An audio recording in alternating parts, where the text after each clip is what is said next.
welcome to Mechanic. In this video we're going to show you how to find the position of crankshaft position sensor. So the crankshaft position sensor just really measures and detects the position of the crankshaft.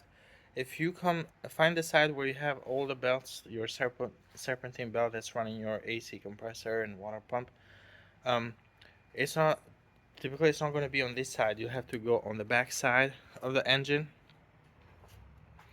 And then this is going to be where your starter is and your flywheel. Usually the crankshaft position sensor will measure the position of crankshaft, but it measures it via the flywheel. So that's why in most cars you're going to have this crankshaft position sensor on the back.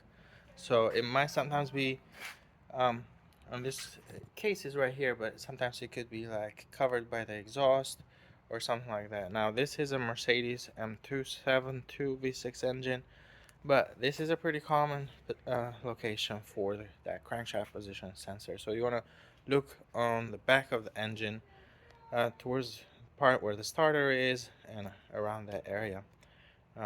So that's it. That's how you can locate crankshaft position sensor on your car.